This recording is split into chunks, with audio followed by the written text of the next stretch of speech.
Quindi andando a mettere del sale sul fungo lui si secca. Prima di cadere la foglia, la parte bollosa è diventata tutta nera. Il fungo è morto.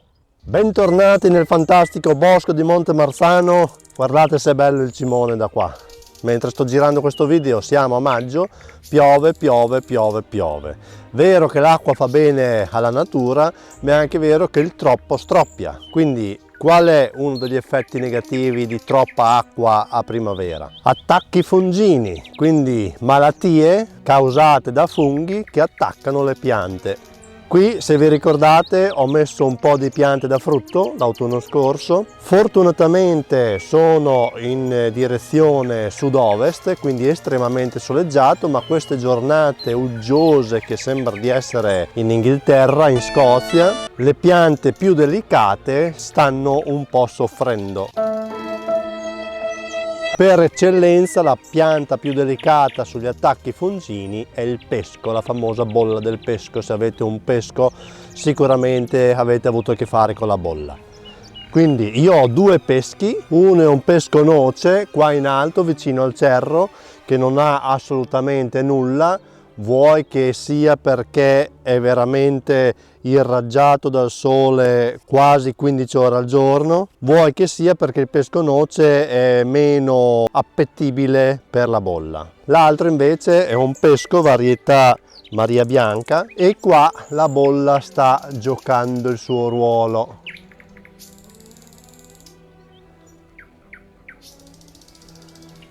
Vedete? Si chiama bolla proprio perché fa queste bolle, queste escrescenze che sono causate dal fungo e la foglia si secca e cade. E questo non è il diavolo, c'è molto di peggio, però bisogna che facciamo qualche cosa, altrimenti il rischio è che il fungo passi anche alle foglie sane, soprattutto con questo environment, con questa umidità, insomma. Quindi se poi tutte le foglie sono malate, tutte le foglie cadono e dopo muore anche la pianta, oltre a sicuramente compromettere i frutti, perché meno foglie, meno linfa e meno nutrimento. Quindi come facciamo per sconfiggere la bolla? O prodotti chimici, però cosa facciamo? Cerchiamo di fare tutto come madre natura ci ha insegnato e poi andiamo a dare dei veleni? Non va bene. O prodotti naturali. Ecco che voglio provare un prodotto naturale. Andrò a dare il bicarbonato di potassio. Cos'è il bicarbonato di potassio? Non è altro che un sale, molto simile al bicarbonato di sodio, quello che si usa in cucina. Non sono molti anni che viene utilizzato in agricoltura biologica, è permesso appunto in agricoltura biologica, ma già da tempo viene utilizzato ad esempio nel vino, per deacidificare il vino, proprio perché il bicarbonato di potassio ha un pH basico attorno all'8, quindi oltre al 7. Il pH sapete va dall'1 al 14 fino a 7, è pH acido, più è vicino all'1 e più acido è, più è vicino al 7 più neutro è, oltre al 7, quindi partendo dall'8 è una base, fino al 14 ad esempio la soda caustica ha un pH molto elevato. Quindi dicevo molto simile al bicarbonato di sodio che utilizziamo in cucina e va bene anche quello lì contro i funghi, ma ha alcune controindicazioni, per esempio il sodio quando cade sul terreno non è una buona cosa, se buttiamo del sale nel terreno non gli facciamo bene, perché oltre a non fare bene alle piante vai anche a danneggiare la struttura del terreno, mentre il potassio K fa parte dei 3 macroelementi, i 3 elementi che le piante hanno bisogno in elevata quantità: azoto, fosforo e potassio. NPK. Quindi anche se noi andiamo a irrorare la pianta con una soluzione di bicarbonato di potassio, quando il potassio cade sul terreno gli fa sol che bene. Oltre a questo, essendo appunto un sale, possiamo anche mangiarlo, cioè dopo che andiamo a irrorare la pianta con già i frutti, possiamo mangiare il frutto quando si è asciugato perché non è altro che sale, quindi assolutamente non nocivo. Quando vanno fatti i trattamenti al bicarbonato di potassio? Vanno fatti dopo l'inverno, si possono fare a partire già da febbraio-marzo con una costanza massima di 10 giorni tra un trattamento e l'altro, proprio perché essendo un prodotto naturale non c'è il rischio che la pianta vada in fitotossicità. Solitamente tutti i veleni, tutti i prodotti, occorre mantenere uno spazio, un lasso di tempo da un trattamento all'altro, che più il prodotto è aggressivo e più questo spazio di tempo deve essere maggiore, perché se si fanno trattamenti troppo vicini l'uno all'altro la pianta va in fitotossicità, si intossica. In realtà è bene evitare di dare il bicarbonato di potassio, come del resto qualsiasi altro prodotto, durante la fioritura. Perché è vero che il bicarbonato di potassio è un elemento naturale, ma è anche vero che è un sale. Quindi se andiamo a dare del sale ai fiori, dopo gli impollinatori col cavolo che vanno a succhiare il fiore, che teoricamente dovrebbe essere dolce, se lo trova salato e quindi perdete poi la produzione. Quindi quando partire con il trattamento? Quando non c'è più il fiore. Fino a quando? In teoria fino a fine maggio, cioè in teoria quando comincia ad essere caldo, che in teoria non dovrebbe essere più così tanto umido, si ci può fermare con i trattamenti. Ma qual è l'azione del bicarbonato di potassio sul fungo? Perché abbiamo detto che la bolla è un fungo. Sono due azioni, 2/3. La prima è quella che, come vi ho detto, ha un pH basico. I funghi odiano l'ambiente basico, loro prediligono l'ambiente acido, quindi portando il pH della pianta, della superficie della pianta a 8, il fungo già soffre e muore. Il secondo è un sale. È importante la concentrazione, dopo vi parlo della concentrazione. Come tutti i sali, se noi mettiamo un pugno di sale sulla nostra pelle, ce lo teniamo 24 ore, la pelle si disidrata. Perché? Perché il sale assorbe l'umidità. Sappiamo che i funghi prediligono gli ambienti umidi, quindi andando a mettere del sale sul fungo lui si secca. La terza azione è quella che, in caso vogliamo dare altri prodotti, quando il fungo è lì striminzito che c'ha sete, se gli andiamo a dare qualche altro prodotto lo assorbe immediatamente ed è la sua fine. Parliamo appunto di concentrazione. Come vi ho detto, è importante utilizzare un prodotto concentrato, perché se andiamo a dare un pochino di sale sulla pianta il fungo ci sguazza, cioè non gli fa niente. L'unico prodotto che, da quel che ho cercato, è estremamente concentrato al 99%, è questo qua. Vi lascio la descrizione sotto, lo potete acquistare su Amazon e ne rimarrete sicuramente soddisfatti. Quindi non utilizzate quel potassio che viene utilizzato ad esempio nel vino, perché è di bassa concentrazione, perdete tempo e basta. Il bicarbonato di potassio non va bene solo per la bolla, va bene per praticamente tutti i funghi, quindi va bene praticamente per tutte le piante, frutticole e orticole. Esempio, le fragole, è una manna per le fragole, perché le fragole, soprattutto se la fragola, il frutto, tocca il terreno, sapete cosa succede, fa la muffa, marcisce, muffa sono funghi, quindi irrorare ogni 10 giorni col bicarbonato di potassio è una manna, perché numero 1 tenete lontani i funghi, numero 2 rendete anche la fragola, il frutto, più dolce, proprio perché essendo un sale va a togliere un pochino di acqua dal frutto, rimane più concentrato. Provare per credere. Quindi non solo bolla, ma anche oidio, ticchiolatura, botrytis, insomma andatevi a leggere su internet, digitate, scrivete bicarbonato di potassio, leggete su quali funghi agisce, però in generale è un prodotto ad ampio spettro. Preparazione del prodotto estremamente semplice, basta leggere sulle streaming site istruzioni, streaming site perché non serve sapere tanto,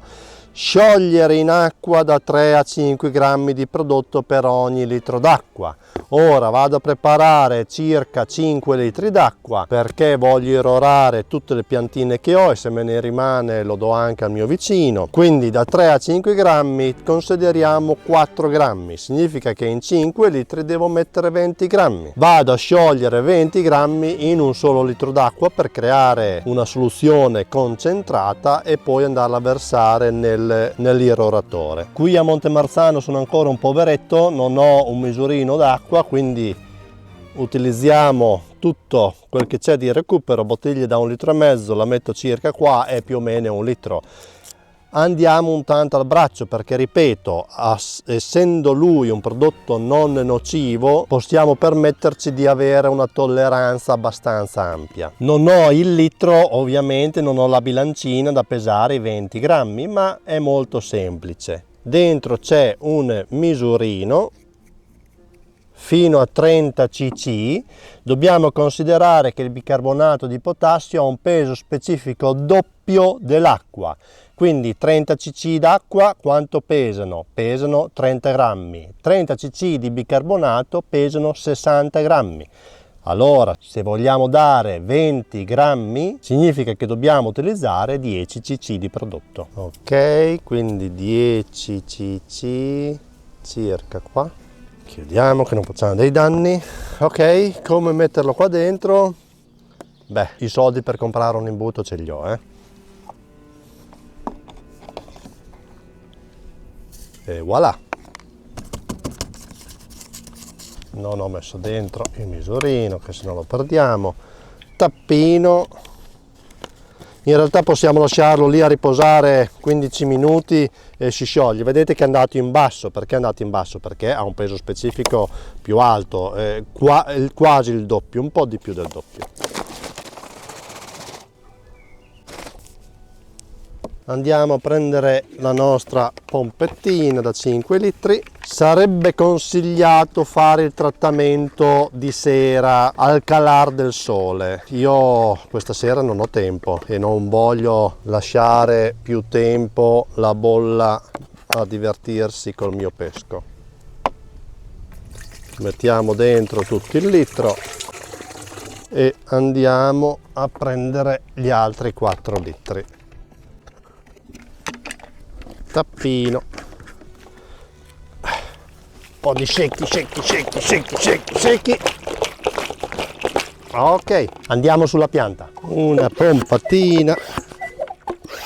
Allora, se volete fare una cosa fatta anche meglio, sarebbe bene irrorare solamente una parte di pianta, un rametto, attendere 1 massimo 2 giorni per vedere se va in fitotossicità, se è allergica a questo prodotto. Io mi fido, vado avanti. Una cosa, se dopo 2 o 3 giorni vedete, soprattutto sul pomodoro, delle chiasse sulle foglie, non preoccupatevi, non è fitotossicità, non confondete le cose, ma sono i funghi che sono morti e quindi diventano neri.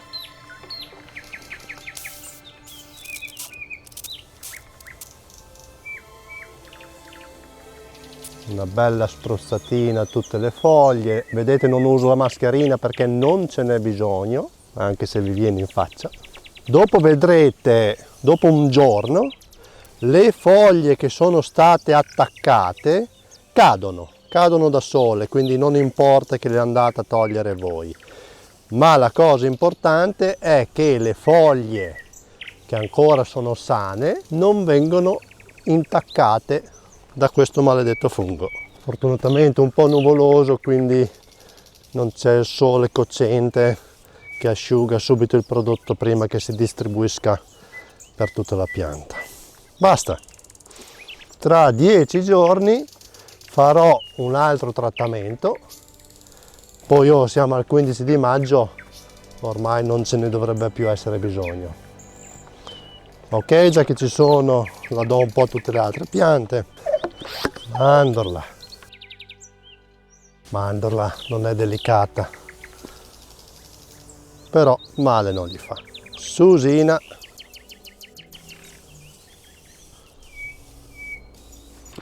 ciliegio, albicocco, cacco, cacchi come si chiama? Pero, questo è proprio messo male, secondo me è ticchiolatura. Non è confermato che il bicarbonato di potassio agisca contro la ticchiolatura del pero, del melo. Stanno facendo degli studi, però male non fa. Albicocco, crescete belle piantine, datemi tanti frutti dolci, che è un piacere raccogliere il frutto dall'albero e mangiarlo direttamente. Fragole, importantissimo. Melo, 5 litri pesano, pesano 5 kg. Un po' di più, c'è anche il sale dentro. Susino, guarda che belle. Crescete belle e in salute, che poi papà vi mangia. Va bene, irrorato tutte le piante. Ci vediamo tra un paio di giorni che vi faccio vedere il risultato. Speriamo di ritrovare piante ancora vive. Sono passati 3 giorni da quando ho fatto il trattamento. Possiamo vedere già due cose. La prima è che ci sono meno foglie con queste bolle grandissime perché sono cadute. Guardate. Guardate. Guardate che bello. La parte bollosa, prima di cadere la foglia, la parte bollosa è diventata tutta nera.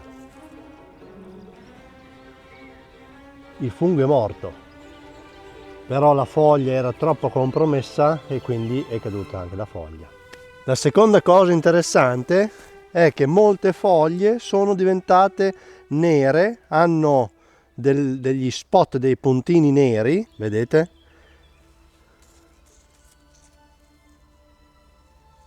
Non preoccupatevi, questi puntini neri non significa che la pianta è andata in fitotossicità, bensì è il fungo che è morto, è stato disidratato dal sale ed è morto, quindi si è annerito. Visto che qui continua a piovere, siamo a fine maggio e piove quasi tutti i giorni, è bene rifare un trattamento a 10 massimo 15 giorni di distanza dal primo trattamento, fino a quando finalmente questa umidità cesserà. Perfetto? Interessante il video? Ciao, buon Montemarzano e iscrivetevi!